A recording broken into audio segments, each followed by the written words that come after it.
Hello, everyone. This was a good week of chapters, with every chapter had its hero powered up a little bit, with the biggest example being One Piece having quite the power up for Luffy. And speaking of which, we're going to be starting off with One Piece, chapter 1026, and this was a pretty great chapter showing the continued clash between Kaido, Luffy, and Momo, having Luffy even encouraging Momo to attack Kaido. It was an important moment for the entirety of the arc, having that Momo now really shouldn't have anything to fear, as he did just attack Kaido and pretty much get away with it unscathed. Luffy even tells him as much, and maybe Momo will get stronger from this. We see the continued results of the Inuyarashi versus Jack and Nekomamushi versus Perospero, which, surprisingly enough, because the two dragons clashed and the cloud cover covered the moon, both Inuyarashi and Nekomamushi couldn't be in Sulong form anymore, and the two villains actually took advantage and won, for the most part, their battle, which surprised me about Perospero. I didn't think he would still be able to match up with Nekomamushi. Jack, not so much. Jack kind of was always able to handle the base forms of these two, but Perospero surprised me. Luffy makes his declaration that he won't lose to Kaido over like the PA system, so that everyone hears, all the allies cheer, Big Mom thinks he's nuts, and we finally get to see it. The big moment of this chapter, and basically the biggest talking point of the chapter, which is that Kaido and Luffy clash and split the sky. That's a big moment in the series, as it's the first time Luffy now is on equal footing with a Yonko. He has now entered the stage for the throne. Now it's more a matter of, can he make it to the top and claim the throne from those of his other contenders? But with this clash, it signaled Luffy is now on par and deserving of that title of Yonko. With the sky also splitting, the moon comes back out, and Perospero and Jack are handily defeated. And it even looks like they might be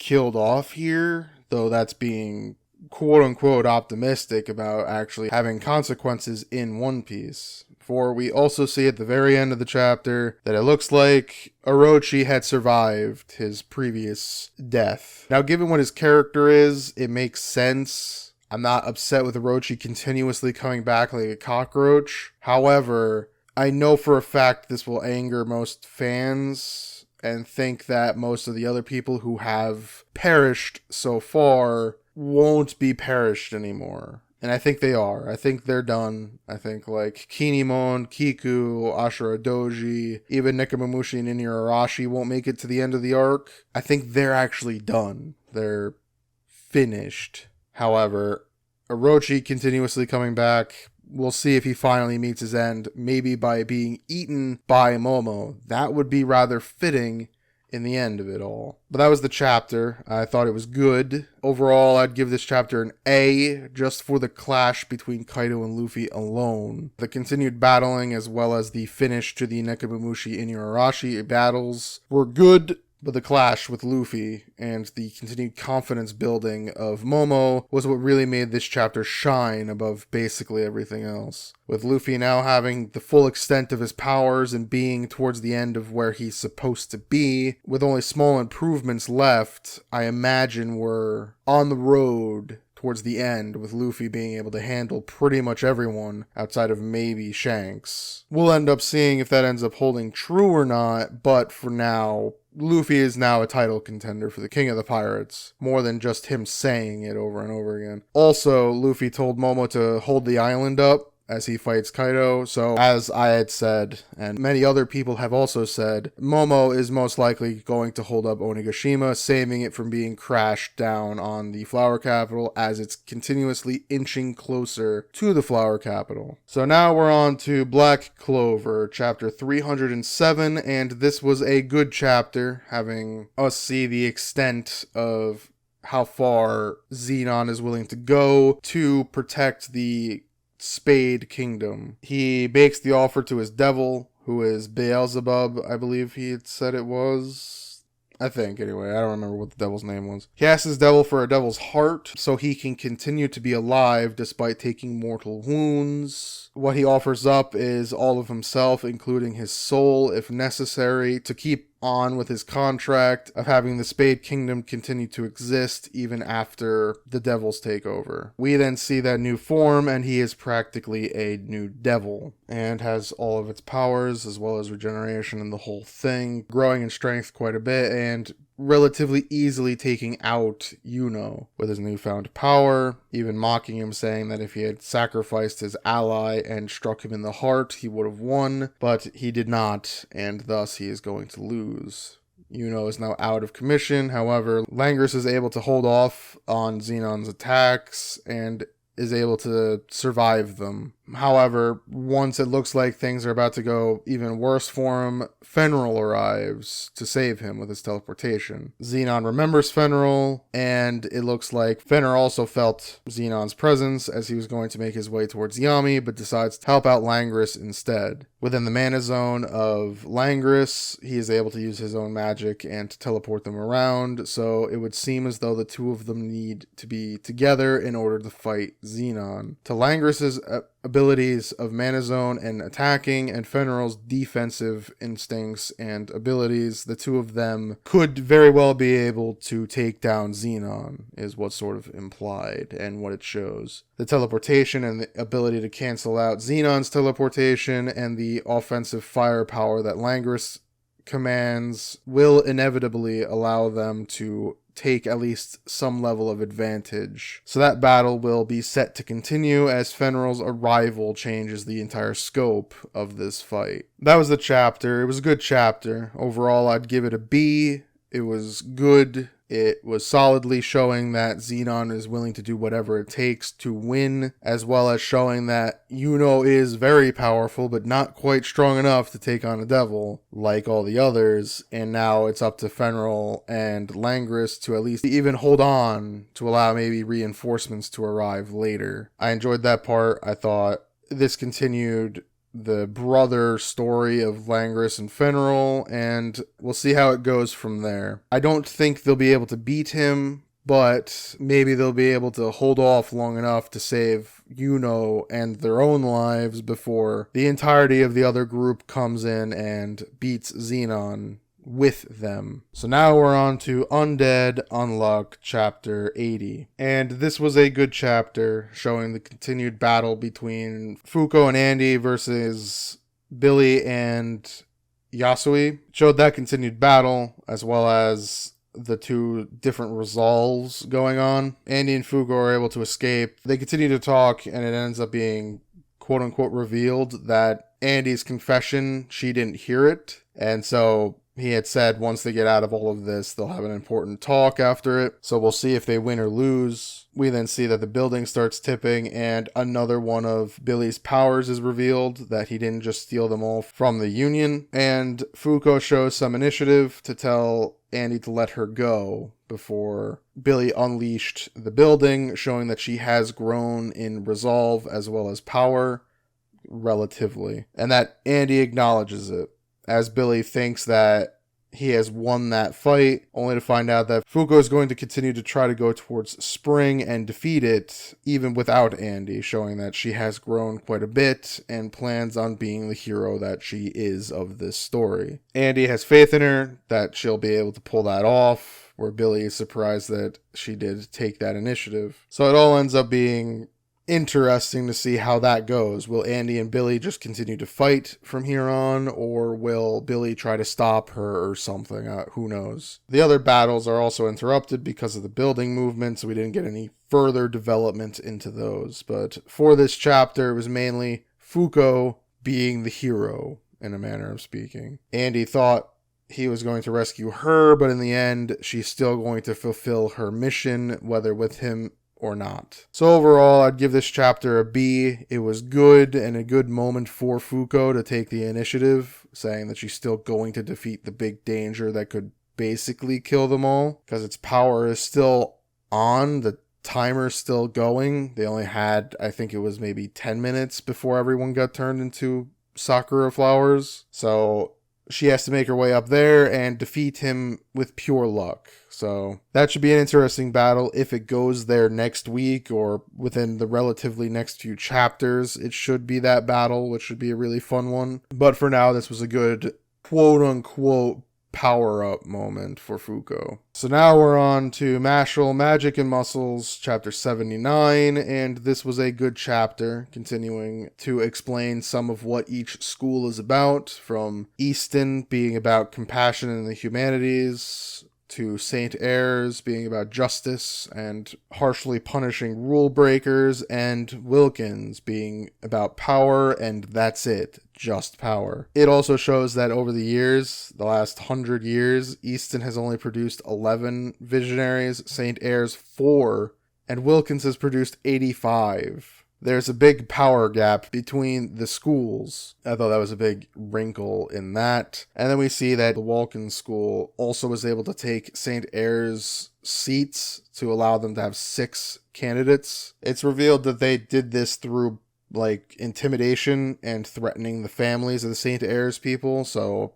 they were able to just gain the seats through their usual means. Everyone's shocked by this. Mash does very poor math, showing how very smart he is. No one even knows how he got there. Mash then brushes it off and gets ready to fight. When we see the main guy from St. Ayres explain that they didn't want to relinquish their seats, and Wilkins was able to take it from them forcibly. He apologizes to Mash that they weren't able to help, but one of the Wilkins candidates seemingly kills him because he feels that he's lying and that he's just too weak and didn't deserve to be a candidate. Everyone gets ready to do battle when Lance and Finn get trapped inside of some sort of magic cocoon, leaving it now that it's 6-on-1. They all attack Mash, and it doesn't look great for him, though knowing Mash, he would have absolutely dodged it and been fine. But instead, we see that some magic was able to block it, and some familiar magic at that, when we see Abel and Marguerite make their way into the arena to help Mash. I don't know who the third person is. I think it's someone we've met, but maybe not. I just don't know. So, I don't know. I think it might be Abel's friend who has the weird eye, the evil eye. I think it's the 3 former villains we've met are here, and they're there to help Mash in some way, shape, or form. So that should be fairly interesting, showing that Mash's pseudo-kindness has helped him more than it's hurt him. So that was the chapter. I thought it was a good chapter, and overall I'd give it a B. I thought it explained some of the universe rather well and had some more fun with the schools bickering back and forth. Having 3 more characters join the Divine Visionary portion of this, maybe trying to even the odds, is pretty interesting. I don't know whether they're actually official candidates or they're there just to even the odds out, but the battle should be pretty fun, as at least if I'm correct on the third individual here. They're all fairly strong, as again, Mash hasn't grown stronger through the series. He's always been this strong, and that's what the whole entertaining point of this is. So, assuming the 3 that are here that Mash has defeated are either stronger than before or they were always very strong themselves, this should be an interesting battle to come. Now we're on to Sakamoto Days, chapter 40, and this was an excellent chapter. It showed the continued battle between Lo and Shin versus Saw, and it wasn't working great for Shin and Lo, showing that they aren't quite strong enough to help here, and the Death Row inmates are quite powerful. Also, they're all insane. From at least just Saw, who is the most well-adjusted of the 4, and even he isn't well-adjusted at all. So the battle goes, they tear up this sort of convenience store, hardware store. Lo and Shin continue to battle, but also try to escape, using whatever they can. Eventually, Lo ends up getting hurt from an explosion in the background. Shin then tries to take on Saw on his own without any help and just head on to protect Lo. However, it doesn't go very well for him. We also see that Sakamoto believes that the best for Shin is yet to come. He's never faced a truly deadly situation. Well, he's about to, as Saw plans on killing Sakamoto's wife and kid and everyone else to torment Sakamoto before killing him. However, this ends up triggering Shin and unlocking an even further power of his to be able to actually see into the future, instead of just reading someone's thoughts. This powers Shin up quite a bit as he's able to take the upper hand from Saw, so unlocking a bit more of his own potential in the process of hearing that someone threatened Sakamoto's family. I can only imagine it's not going to go great for Saw here, or maybe he gets the upper hand in the end, but we'll end up seeing as a whole. But for now, Shin is now more powerful than he was before. So overall, I'd give this chapter a B. I thought it was good, showing the continued progression of Shin and even unlocking a next step for him in his evolution to being ever stronger to help Sakamoto. Lo is still relatively strong, especially for a normal person, so I can only imagine her getting stronger with time, but Shen seemingly is the right-hand man to Sakamoto, so him getting a drastic power boost through the sheer desperation and anger he felt towards Saw for threatening the family that's so carefully taken him in. So the battle will be very interesting to see who comes out on top in the end.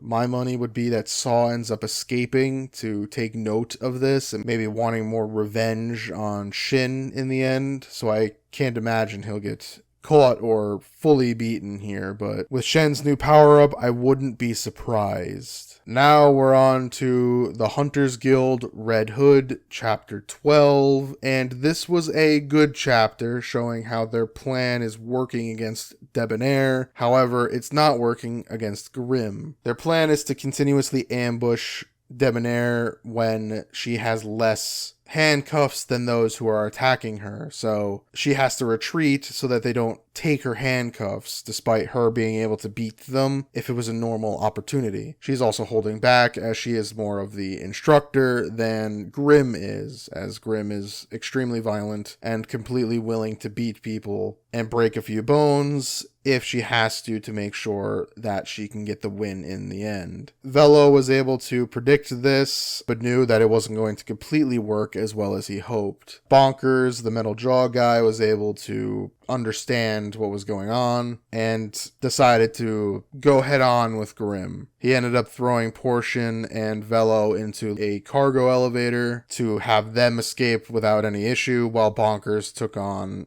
Grim by himself, and it's revealed that Bonkers has no intention of passing. We also find out that he's 23, and everyone's very much surprised by that. I thought it was just really funny that a guy who's just sort of square-jawed and large was just thought to be in his 30s when he's actually very young. Also, Portion is apparently older, so I'm assuming in her mid-20s, because she said that he's younger than her, or she thought it. We then get Bonkers' backstory about how he was a rich individual as a youth, and their village that he lived in was quote-unquote attacked by a giant. It crushed half of the houses of the village, and he, believing to be a good person like the hunters that took down the giant, he wanted to help, and so let so many people in, and one group in particular were just robbers who wanted some of the money that was there and planned on stealing it and leaving, making a quick score. Bonkers was able to find this out and threw a lamp at them. This caused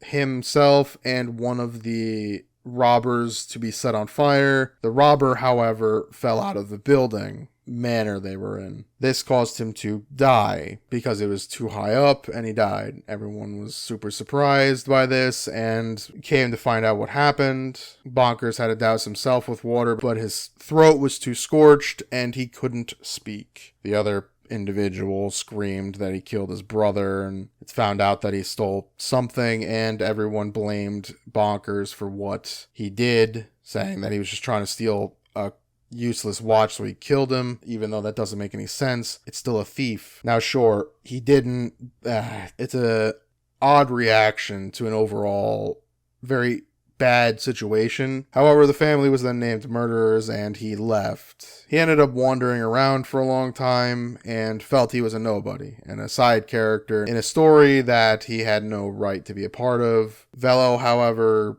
seemingly connected with him and decided to help Bonkers to become a hunter, as he had dreamed of over 10 years ago. He had also been just taking the exam as a way to get a free 3-month room and board so that he can just live off of them for 3 months each time. But this time Velo wants to help him. And so that's sort of the story going here, is that Velo wants to help Bonkers at least achieve a dream of his youth, as well as just simply help him redeem himself. And so that was the chapter. Overall, I'd give this chapter a B, as we see that Velo is more and more becoming quite a bit of the main character growth. He wants to help everyone. It reminds me of Deku, which is rather funny, as this manga, as I've said repeatedly and pretty much everyone knows, was made by an assistant of My Hero, and you can clearly tell that Velo was inspired by Deku. However, I find he's infinitely more interesting. He's logical and just has a good heart. That's basically the crux of what Velo and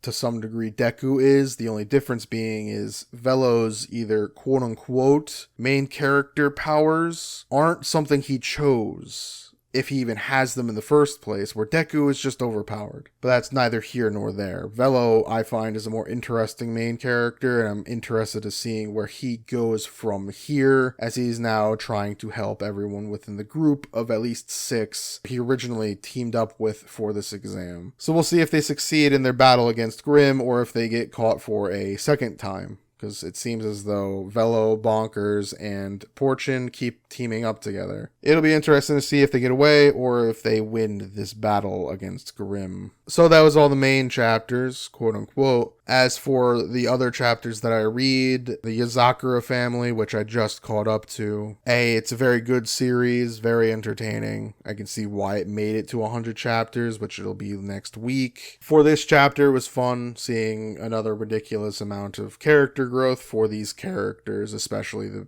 eldest brother. We then had Jujutsu Kaisen, which was good. It continued to tell the story of the culling game and how they're going to get in. It looks like that's about to genuinely begin, so that should be fairly good as it continues. We also got to see that maybe Itadori is the son of the main villain. It's implied that, it would seem, but I'm not too certain. My Hero was fine. It had everyone trying to help lift Deku's spirits and help him recover as it's planning and gearing up for its final confrontation before Shigaraki is at its full strength. This final battle will probably be a good 60 chapters, because this manga's ending at 400. He'll stretch this battle out for a long time, because it's the end. The series is over. So it's gearing up for its final arc, and we'll see if it's any good or not. I'm predicting no, it won't be, but maybe he'll finally surprise me. Then the Elusive Samurai was good, as we see a new group of villains taking residence in the main character's original home. We got to see some of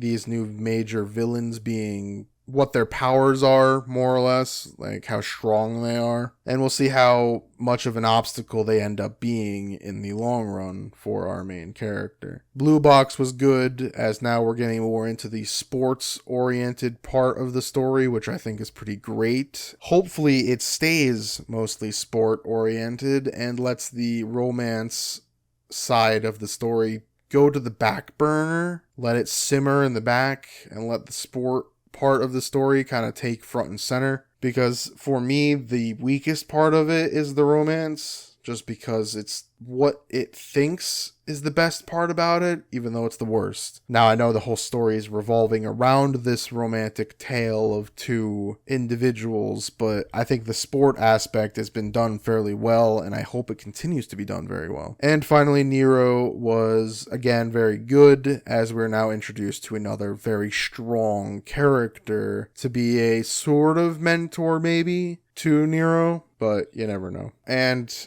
it'll be interesting to see how the continued character development of everyone, as well as the continued growth of our main character in it, affects the story in the long run. Because so far, I don't see a main villain, and I don't think there will be. This reminds me to some degree of a quote-unquote slam dunk type story where there's no real villain of the series, but there are many strong rivals to worry about. And so that was all the chapters, with everything being good to great. with One Piece being a particular standout. But with every major chapter that I read and quote-unquote cover, all of them had it where the main character or a major character in the story had a more or less hero power-ups, from Luffy, Shin, and to some degree Fuko, to heroic arrivals for Finral, Abel, and Velo having to arrive and help characters. So this was an overall very good hero week for everyone, and next week should be another good one. So if you enjoyed this video, please leave a like, and as always, thank you for watching.